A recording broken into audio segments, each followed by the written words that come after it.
അത് സപ്ലൈകോയ്ക്ക് കൊടുക്കുന്നു എന്ന് പറയുന്നത് തന്നെ കർഷകർക്ക് ഒരു നല്ലൊരു വില കിട്ടുന്നതിന് വേണ്ടിയിട്ടാണ്. അല്ലെങ്കിൽ സ്പോട്ടിൽ പേയ്മെൻറ്റ് തന്ന് കൊടുക്കുന്ന ഒരുപാട് മില്ലുകാർ വന്നെടുക്കുന്നുണ്ട്. അവരെ ഉപേക്ഷിച്ചുകൊണ്ട് നമ്മൾ സപ്ലൈകോയ്ക്ക് കൊടുക്കുന്നത് കർഷകന് മികച്ചൊരു വില കിട്ടണം എന്നുള്ളതിന് വേണ്ടിയിട്ടാണ്. പക്ഷേ ഇപ്പോൾ ഇവിടെ നടക്കുന്നത് അങ്ങനെയല്ല. ഇതുവരെ 2%, 3% വരെ കിഴിവുണ്ടായിരുന്നത് ഒറ്റയടിക്ക് 8% എന്ന് പറയുന്നത് ന്യായീകരിക്കാൻ പറ്റുന്നൊരു കാര്യമല്ല.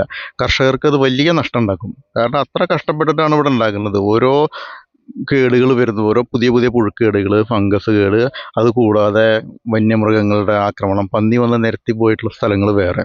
ഇപ്പോൾ കാട്ടാന വന്നിട്ട് നേരത്തെ കൊയ്യേണ്ട ഒരു അവസ്ഥ വരെ വന്നിട്ടുണ്ടായിട്ടുണ്ട്. അപ്പോൾ അത് കർഷകരെ ദ്രോഹിക്കുന്ന ഒരു സംഭവം തന്നെയാണ്. പിന്നെ ഇപ്പോൾ ഒരു കിഴിവ് എന്ന് പറഞ്ഞാൽ നമുക്കടിക്കുന്ന PRSലെ കിഴിവ് നമുക്കത് കാണിച്ചു തരുന്നില്ല. നമ്മൾ ടോട്ടൽ നെല്ല് മാത്രമേ കാണിക്കുന്നുള്ളൂ. എന്നാൽ അത് തന്നെയാണ് ഒന്നാമത്തെ കാരണം. കർഷകരുടെ കയ്യിൽ നിന്ന് ഇടനിലക്കാരൊരു ചൂഷണം ഈ സപ്ലൈകോയിലും നടക്കുന്നുണ്ട് എന്ന് എല്ലാവരും പറയുന്നതിൻ്റെ ഒരു പ്രധാന കാരണം അതാണ്. നമുക്ക് ടോട്ടൽ ഇത്ര എടുത്തിട്ടുണ്ട്, അതിൽ ഇത്ര കിഴിവ് എന്ന് പറഞ്ഞ് നമ്മുടെ PRSൽ അടിക്കുന്നില്ല. അവരുടെ ലിസ്റ്റിൽ മാത്രം കിഴിവ് കാണിച്ചു കൊണ്ടുപോകുന്നു, ഞങ്ങൾ ഇത്ര ശതമാനം കുറച്ചു എന്ന്. അതാണ് ഇവിടെ നടക്കുന്നത്. സത്യത്തിൽ ഇത് പറഞ്ഞാൽ കർഷകരെ ചൂഷണം ചെയ്യുന്നൊരു സംവിധാനമാണ്.